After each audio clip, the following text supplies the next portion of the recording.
In the public consciousness, Leonardo da Vinci is most commonly associated with two of the most celebrated paintings in the Western tradition, The Last Supper and the Mona Lisa. These paintings are just two examples of the complexity and insight which shaped his work.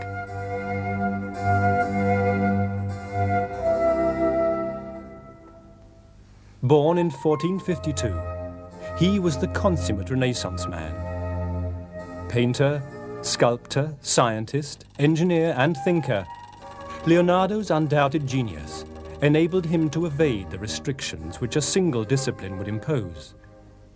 He was to achieve an almost legendary status in his own lifetime. I think he was a genius. He began to see how things could be made and could be made differently. He began to see the elements of things. He also had this intense interest in the way things work. He had a huge curiosity. Leonardo challenged all the prevailing scientific notions of his day, whether in anatomy, engineering, or architecture. He symbolized brilliantly the revival of true scientific inquiry. There is a very clear sense that in terms of using the visual medium, that no one could begin to emulate the range of what he was doing. Freed from the constrictions of medieval culture, he was able to give free rein to his soaring imagination and insatiable curiosity. Leonardo's unprecedented intellectual gifts were to prove a formative influence on the future direction of both science and art.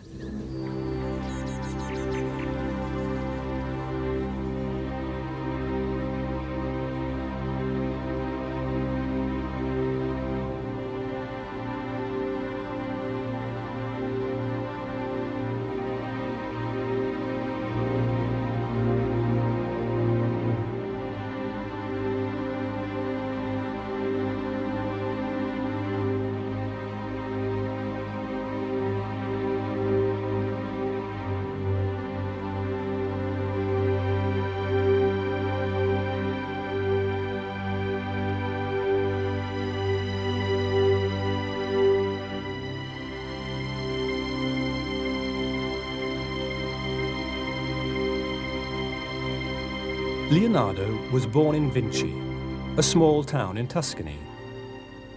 He was the illegitimate son of Ser Piero da Vinci, a public notary, and a local peasant girl. Evidence of his exceptional intellect and diversity emerged at a very early age. He demonstrated a high degree of ability in the fields of mathematics, music, and art. One intriguing element in Leonardo's surviving notebooks is his chosen method of writing. Leonardo was left-handed, and he wrote backwards in mirror script. Left-handed, homosexual, vegetarian. These factors could have influenced his creativity. May have been that he was solitary, and that sparked off a creative urge in him, because being by himself, he would doodle and sketch and do all sorts of things like that. Of these various factors, the only one which is likely to have had much effect upon his career is his illegitimacy. Had he not been illegitimate, he would probably have followed his father's career of lawyer, and we would never have heard of him in art or in science or engineering. Leonardo is a fascination as a person. If you do the Mona Lisa, then people can say, who did this, or you did The Last Supper.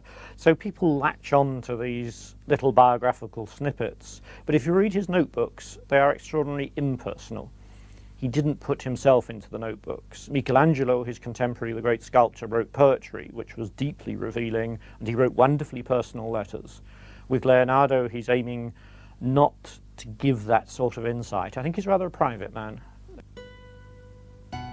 In 1466, Ser Piero da Vinci, aware that his son had a rare talent for drawing, took some of Leonardo's work to the leading Florentine painter and sculptor of the day, Andrea del Verrocchio. Verrocchio recognized the potential of the work and accepted the 14-year-old Leonardo as a pupil. To be apprenticed to Verrocchio was to be privileged. He was a man of vision who surrounded himself with some of the finest minds of the day. The years which Leonardo da Vinci spent in Florence were formative. He acquired a thorough knowledge of many disciplines. Anatomy, architecture, physics and engineering were among the subjects which absorbed him. However, it was in Verrocchio's workshops that Leonardo perfected his art.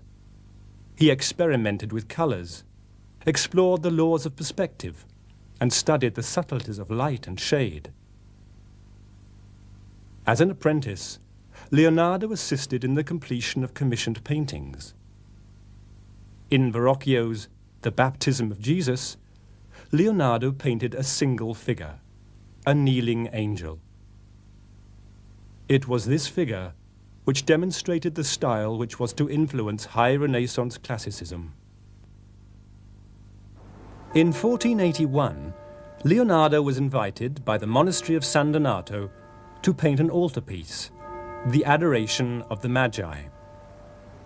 Leonardo never completed it. His constant search for perfection, linked to a restless nature and a need for experimentation, meant that much of his work never reached fruition. There are various reasons why Leonardo didn't finish quite a lot of projects. Some are practical, his patrons fell from power and there are all these vagaries which happen to any Renaissance artists. But there is this serious problem that if in looking at one thing you can always see its implications for something else, if you're writing on water, and you can then see the implications of that for broader geological questions of the body of the earth, or you can see its implications for hair, or you can see its implications for music or sound, then you're in trouble, because you can't settle in a sense that no question is self-contained. It's a wonderful vision, but it's one which doesn't make for ready completion of a single project. In 1501, he was commissioned to paint a fresco celebrating a Florentine victory in the war with Pisa. This wall painting of the Battle of Anghiari was never completed. However, Leonardo made many preparatory drawings. Among them was a full-size cartoon, which shows the horror of battle. Although the original cartoon was destroyed, there is a copy in existence, made by the artist Rubens.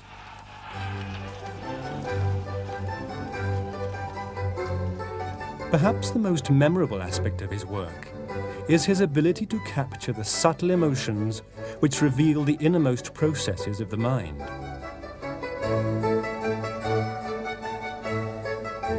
Leonardo used light and shade to create three-dimensional bodies and added atmosphere and depth to his work with subtle color changes.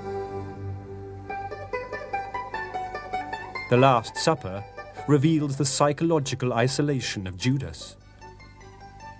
However, it is the mystery of the inner life captured by the enigmatic smile of the Mona Lisa which has generated more discussion than any other portrait in the history of art. The smile gives, above all, a sense of the motions of the mind. Portraits with no expression at all, which was rather the norm, clearly didn't give a sense of a mind turning over in the brain and actually working. But it may also be a pun. She was married to Francesco del Giocondo, and her nickname was La Gioconda, and that means the happy or smiling one. So I think it's possible that the smile could be an emblem. He did something very strange with the horizon. Perhaps I can demonstrate this with my hands. On one side of the picture, the horizon is here, and on the other side of her head, the horizon is up there. So the viewer is continually oscillating, particularly around the eyes, and that creates the ambiguity. And the Mona Lisa out of its frame, particularly if the light changes slightly, kind of breathes against the background. It has this extraordinary quality of being alive. And I think the Mona Lisa probably comes as close as you could ever come to satisfying this total ambition that Leonardo has to get everything right in painting. For Leonardo, painting was just one form of artistic expression. In pursuit of an unprecedented realism within art, he constantly sought to increase his knowledge of the physical world. When Leonardo made a painting, any painting, he was aiming for it to do everything. To have the motions of the minds of the figures in the picture, as he called it, to have perfect veracity for every light effect, perfect veracity of space. And he set himself an impossible agenda, and he never quite realized the limitation of painting. In common with his artistic methods, Leonardo's scientific theories were based on precise observations. He wanted to discover the underlying laws which governed nature. It is impossible to isolate Leonardo's art from his scientific studies. He believed that his art was science. Drawing became an extension of his creative thought processes. Detailed studies of plants, animals, and humans were part of an untiring quest to capture the absolute likeness of his subject. His sketch of a lily demonstrates not only artistic brilliance, but also the minute detail of scientific observation. One of the formative influences in Leonardo's life was his childhood in the Tuscan countryside. He was allowed to wander at will in a landscape whose changing moods heightened his awareness of the power of nature. It was here that Leonardo's enduring fascination with organic life began, as he mastered the art of observation. With such persistence in solitude, he developed a remarkable artistic skill and a remarkable keenness of observation, which were in fact to underlie his anatomical illustrations in the future. Until Leonardo, no one had studied the human body in such detail. It was considered sacrilegious to cut up human bodies. His use of dissection to uncover the body's innermost workings was to bring Leonardo into conflict with the Church. Leonardo's unique approach to anatomy produced a new method of scientific study, based on thorough observation. His notebooks are full of precise illustrations and supporting notes. He produced the first anatomical drawings, which were of such quality that they have formed the basis for modern scientific illustration.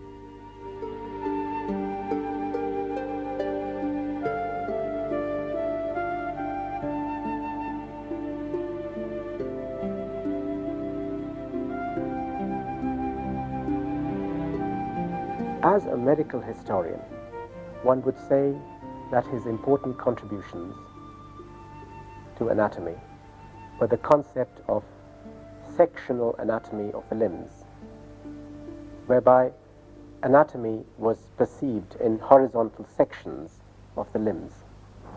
Leonardo also made astounding discoveries of the anatomy of the heart, and it is entirely conceivable that if his writings had not been lost, the discovery of the circulation of blood would not have had to wait for Harvey and would have occurred much earlier.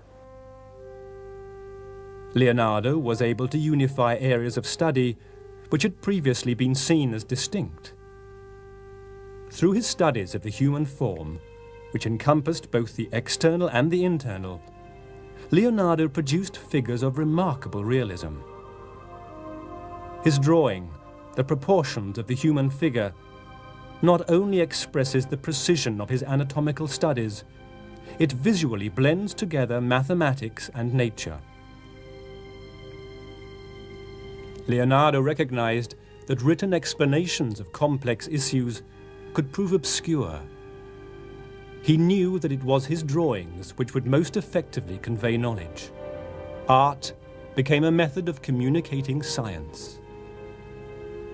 If the scientific and theoretical writings contained in Leonardo's notebooks had been made public, they would have revolutionized the science of the age. However, he did not choose to publish them. I think there are two problems here. There's a practical one. Illustrated books were still very rare, and most of the illustrated books had woodcuts, which didn't deliver enormous amounts of quality. Now, if you think about Leonardo's drawings, how detailed they are, how perfect they are in their spatial definition, then he would have needed copper plates. He would have needed very expensive engraving techniques, which are very difficult to print in book form. But the overriding problem is that none of the projects were wholly complete. He could always see the next step. He could always see something more to do. So there's this frustration of seeing this wonderful open-ended agenda, but how do you actually get a completed work out of that? And he never really solved that problem. Yes, quite a lot of what he did would have revolutionised science and technology of that time, but he put it to good effect in as much as he published his work via those people who mattered most, namely those who employed him as the senior people of that society, dukes and so on. In 1482, Leonardo left Florence to work for Lodovico Sforza, the Duke of Milan. This association was to last for almost 20 years. In a letter to the Duke, Leonardo offered his services as a military engineer, demonstrating the extent of his technical achievements. In an age of war, this might have seemed an indispensable skill. However, Lodovico was more interested in Leonardo's expertise as an artist and sculptor. Handsome and gracious, Leonardo was popular at court and organized pageants and masquerades to entertain his patron. Despite his personable nature, Leonardo was, at heart, solitary. He did not allow court duties to deflect him from a single-minded pursuit of knowledge. While in Milan, Leonardo pursued his interest in mathematics. He collaborated with the mathematician Luca Pacioli and illustrated Pacioli's celebrated work On Divine Proportion. If we're thinking about Leonardo and mathematics, we have to differentiate between the sorts of mathematics. Arithmetic was of some interest to him, but he was pretty poor at it. He couldn't add up a column of many figures without making mistakes. He wasn't at all interested, as far as you know, in algebra, which was available in rudimentary form, and it's geometry. It is geometry which is visual mathematics. And he clearly saw geometry almost as a form of visual sculpture. He could take three-dimensional bodies and manipulate them geometrically. He could clearly see forms in space. So geometry became a kind of mental sculpture for him, and that is where his genius as a mathematician lies. The notebooks and sketches from those years in Milan reveal Leonardo's mastery of an ever-widening variety of subjects, ranging from botany and geology to anatomy and architecture. His study of a Star of Bethlehem is a masterpiece.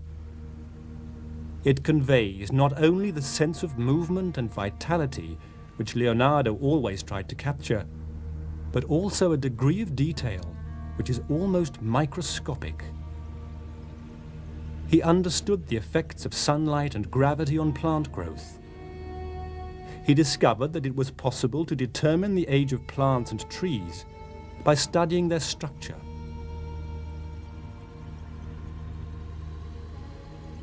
One of the driving forces in Leonardo's life was his intellectual curiosity. He wanted to understand every aspect of the universe. Far in advance of 19th century Darwinism, Leonardo's investigations into fossil shells enabled him to formulate evolutionary theories.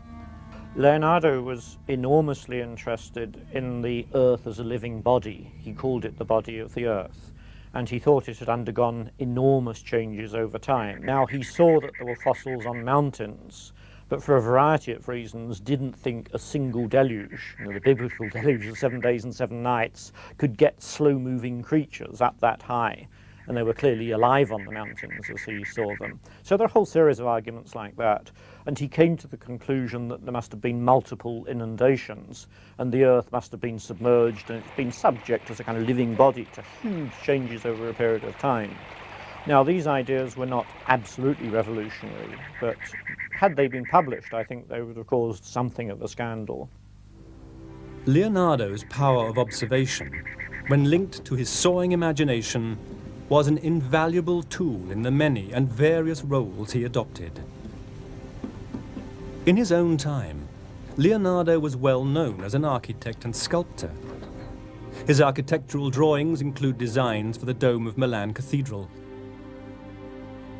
If we think about Leonardo as an architect, it's difficult in the period to define what an architect was. There wasn't a body of professionals who you could call architects, and different people intervened at different points. I think I would describe Leonardo as a brilliant architectural consultant, but probably not an architect who built buildings.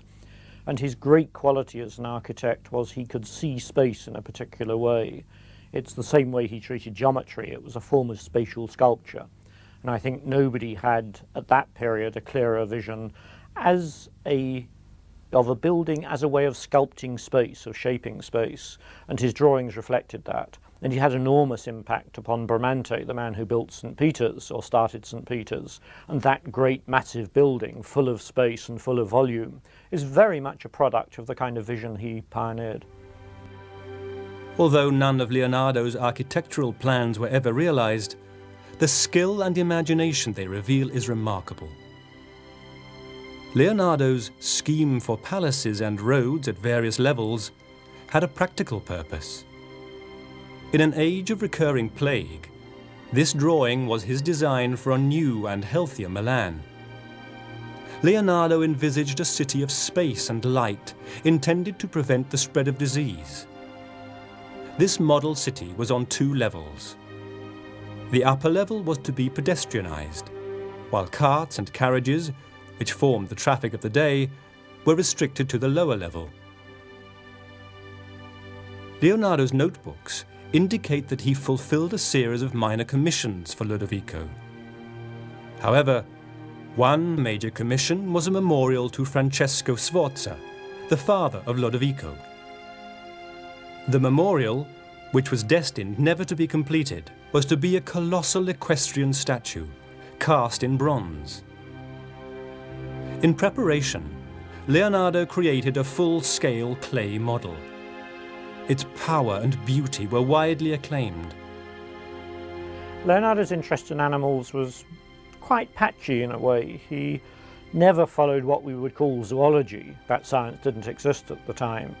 He was enormously interested in the horse. The horse was seen as a noble animal, and in fact he had 2 projects at least to do equestrian statues. So he investigated a lot of horse anatomy and horse proportions. He spent ages measuring the most beautiful horses to find out how the proportions worked, as a kind of music of anatomical proportion, which he did with human beings as well.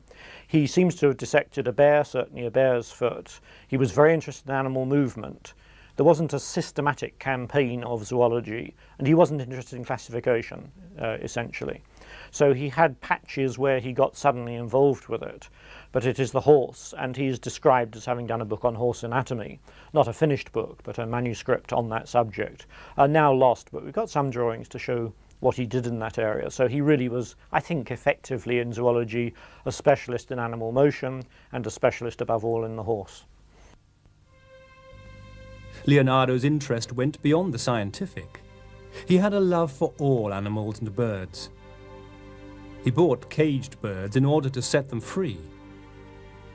His own restless nature made him sympathetic to any creature deprived of liberty. Leonardo's first allegiance had always been to man and nature, as he sought for his goal of perfect truth. Despite his affection for his native Tuscany, no city or country could command that same allegiance. The resulting detachment from any sense of involvement in the politics, war, and intrigue of his age saw Leonardo enter a period in which he lived an almost nomadic existence. Venice, Florence, Rome, and Milan were all stages on this ultimately wearying journey, as Leonardo put his mental and imaginative powers at the disposal of various patrons.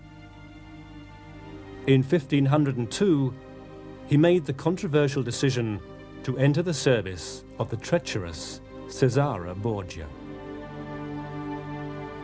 I think that possibly why he went to work for him was because Cesare Borgia appeared to be working in order to help the Pope against the oppressors who were trying to come in and take over Italy at that time in that century.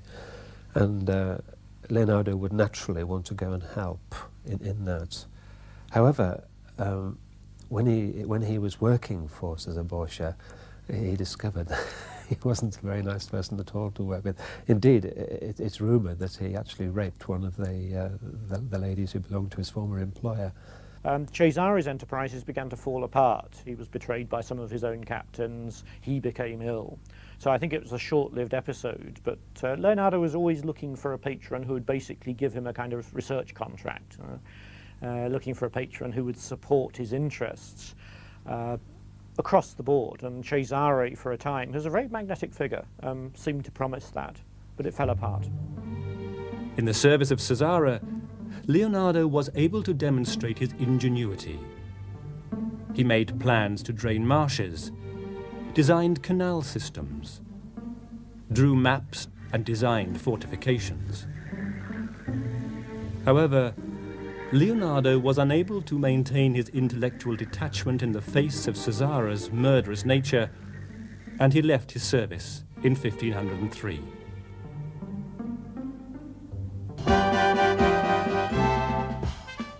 Whichever patron he worked for, Leonardo was continually exploring and experimenting to further his own research on flight. He made countless sketches of birds and studied the anatomy of their wings. Leonardo trusted the logical conclusions of mathematics because they were based on concepts of universal truth. However, he knew that science must be based on experiment. Only in this way would knowledge increase. His experimental drawings show designs for flying machines. Leonardo produced a large number of drawings of various devices like flying machines. I don't think there's any strong evidence that he ever tested them. Other people were testing things at the same time. There was a celebrated abbot in Scotland who decided that he was going to demonstrate the power of alchemy by doing a solo flight non-stop from Stirling to Paris.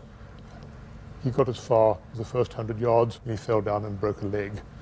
And I suspect that had Leonardo tried any of his flying machines, he might well have landed up in the same situation.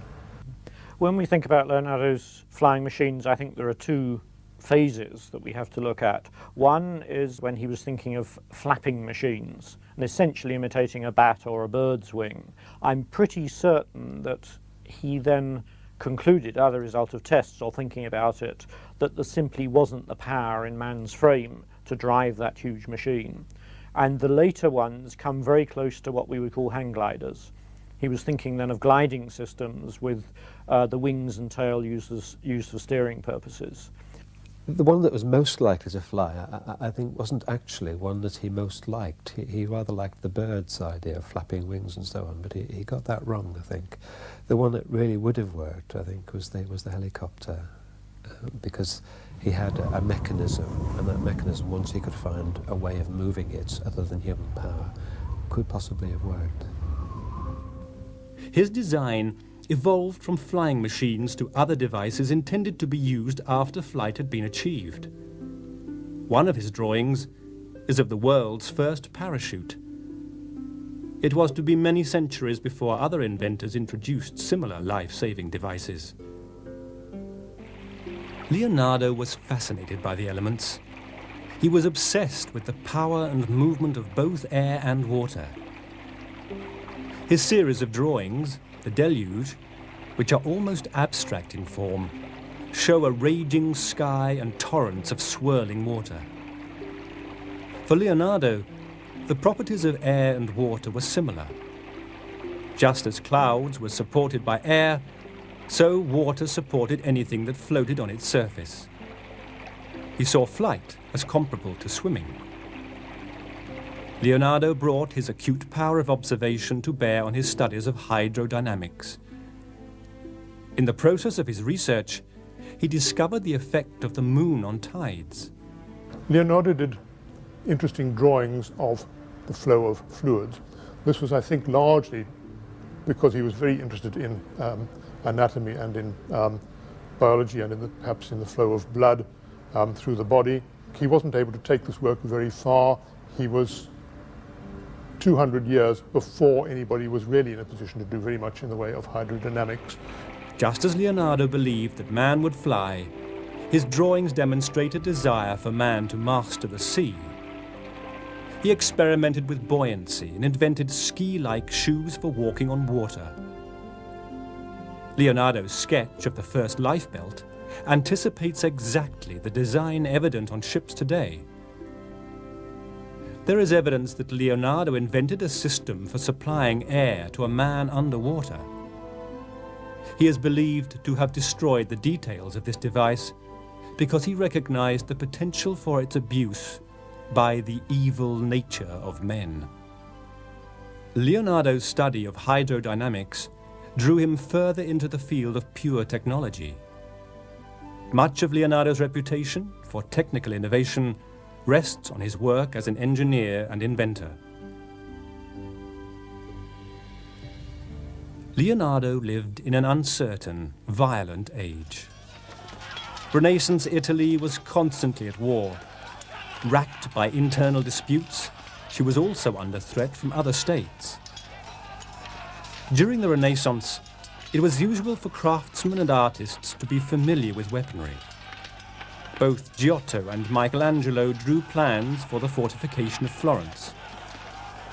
Practical science became important in relation to war, as more effective ways of dealing death were sought. It's often said there was a revolution of warfare in the late 15th century, especially with the introduction of new fast-firing light cannon that could accompany armies on the march. But the real role of artillery was to break into fortifications, and most of the warfare fought in northern Italy, the late 15th, early 16th century, what are usually known as the Italian Wars, centered around fortifications. And so what you needed as a dynast, as a ruler, was a master engineer who could both build you successful fortifications and also help you construct the siege weapons which to batter them down and defeat your opponents. Leonardo's untiring search for knowledge was at the heart of both his artistic and scientific endeavors. In the years he spent working for Lodovico Sforza in Milan, Leonardo was constantly designing equipment intended to improve the performance of the military. He offered Lodovico a wide-ranging quantity of ideas. There were plans of bridges, pontoons, and fortifications. Although he saw war as bestial madness, Leonardo produced numerous designs for weaponry. Some, like his detailed sketches of scaling ladders, were improvements on existing equipment. Leonardo's design was for a mechanized ladder which could be raised or lowered using a system of cranks and gears. This is similar to the equipment used by today's firefighters. Other designs were of his own inventions and included a triple-tier machine gun which produced a hail of shrapnel.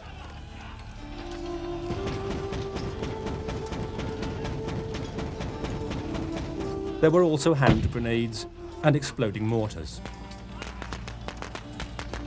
He made a lot of designs for all kinds of weaponry, helpful in sieges, cannon, and also fortification itself, which was a very important thing in the warfare of the late 15th, early 16th century.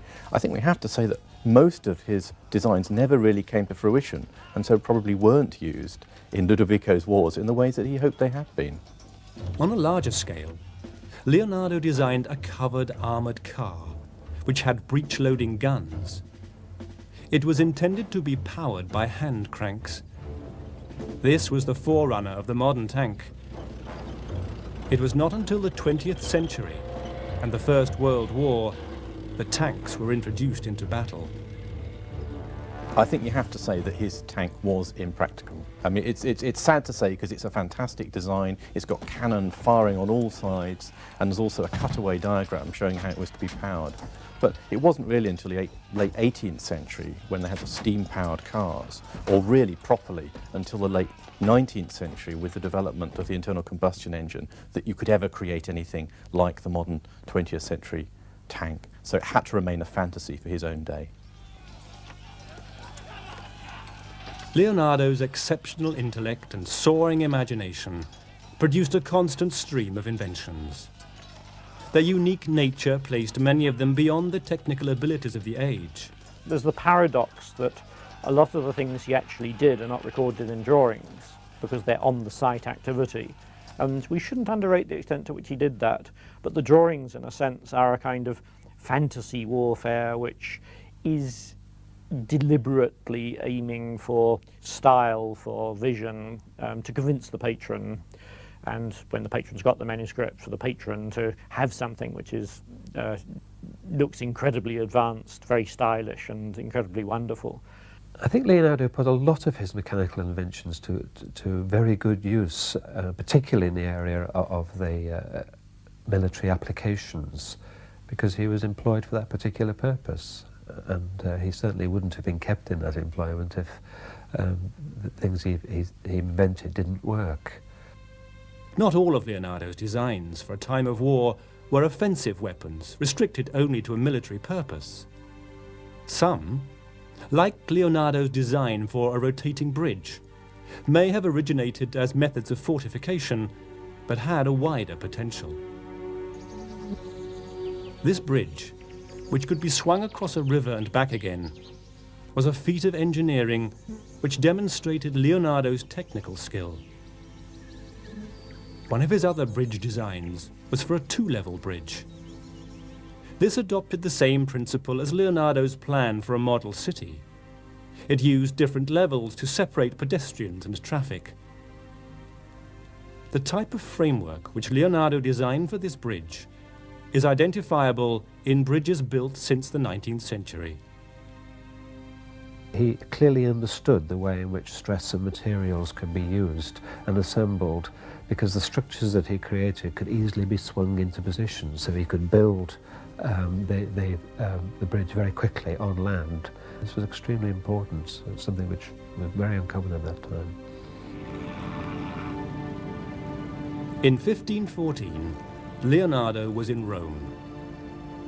This was almost the last stage of his journeying. He spent 3 difficult years under the patronage of Pope Leo X. There was no natural affinity between the two men. Leonardo devoted his time principally to scientific experimentation. As regards Leonardo learning or plagiarizing other people's techniques and ideas, there was a tradition of artist engineers, in Italy especially, going back for 2 centuries, and he was particularly influenced by men such as Francesco di Giorgio Martini and Giuliano de Sangallo. I think it's fairer to see him as part of a tradition which he exploited, using his knowledge of both classical and modern, that is to say, in his own time, modern technologies and understandings. Throughout his life, Leonardo had been interested in mechanical science. His familiarity with machinery had begun in Verrocchio's workshops. A fascination with machines of all types is evident in his analytical drawings of their component parts. Leonardo not only classified the different parts, but also specified their potential functions. His sketches show numerous reproductions of gear systems. Leonardo recognized that, if used appropriately, gears were a potential source of functional power. Gears, cogs and weights are central to many of Leonardo's inventions. What characterizes his engineering drawings is a sense of how a complex system can work in 3 dimensions. And I think in his mind he could, in a sense, see the parts moving. And that's the quality of his engineering. So he brought his abilities to understand things in space, movement in space, which you see in all his drawings. He brought it to engineering. the detailed plans Leonardo drew for all his inventions have allowed 20th century engineers to assess their potential. His ingenious design for a spring-driven car shows clearly that it would have been capable of limited forward movement. I think many of his other inventions were probably more speculative. I think he enjoyed playing with ideas, and there were loads and loads of pictures, of sketches of designs, which were possibly never used. But it didn't stop him, because that's the way designers work. They will produce loads and loads of sketches of things, not expecting them to be used, because they're developing ideas and developing principles. But we don't quite know exactly how many of things might have been used, because we haven't got all that he produced. The evidence was that he was far more prolific than even the small amount that we've got indicates. In pursuit of the precision he valued, Leonardo designed measuring devices. These included an odometer, an instrument to calculate distances. In order to measure time more effectively, he designed a clock with separate movements for minutes and hours.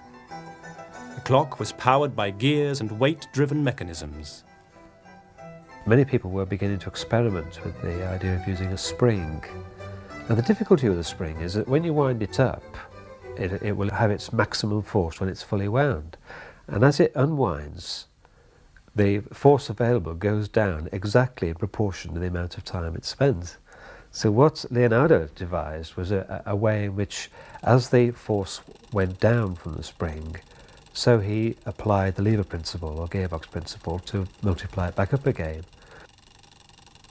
Leonardo believed that the key to accurate representation was acute observation. His conviction that vision was the most vital function led Leonardo deeply into the study of optics. He was familiar with the construction and function of lenses. His notes reveal the intensity of his study. Leonardo has been credited with the invention of the camera obscura. He understood that images were reversed on the human retina. There are indications in his notes that he experimented with simple photography. For a man of genius who was obsessed with the faithful reproduction of appearance, photography must have been a logical progression. One of the theories advanced to explain the mystery of the controversial Turin shroud involves Leonardo. It is claimed that he faked the shroud using a photographic image of a decapitated head. During his 3-year stay in Rome, Leonardo had used dissection in order to pursue his studies of the human form. He dissected bodies in the Roman hospital. This work was to end when he was accused of sacrilege. Now, he had some German mirror makers working in his workshop who were making mirrors for him and doing various technological jobs, and these gave him a lot of trouble. They wouldn't learn German, they went off shooting with the Swiss guards and didn't do their work. In retaliation, it seems, the German mirror makers said to the Pope, Leonardo is dissecting illegally. We don't know the result of this, but there's no evidence that Leonardo got into trouble for the dissections he did. In 1516, Leonardo entered the service of his last and best patron. The new ruler of France, King Francis I, invited Leonardo to make his home at the Château de Clou. Francis offered him the biggest salary that was then available anywhere in Europe for an artist, an engineer, an architect for being in the court. And he also offered him accommodation in a manor house, a very gracious residence. So I think Leonardo went because of the opportunity.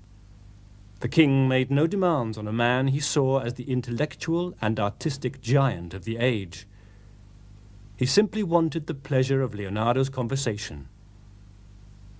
The king gave Leonardo a home, a pension, and peace. Leonardo lived contentedly at Clou and died there in 1519. This most complex genius of the Renaissance belongs to the history of the human mind. Leonardo towered above his contemporaries. His true genius lay in the proficiency he achieved in a diverse range of highly specialized areas. He understood, more clearly than anyone of his century, the importance of precise observations.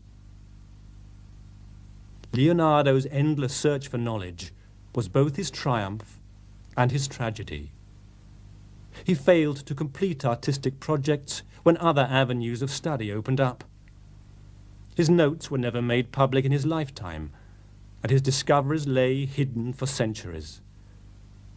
Leonardo was a man ahead of his time. His unique, detailed approach to science and art was a mark of his true genius. The quality of his painting and drawing has endured throughout the centuries.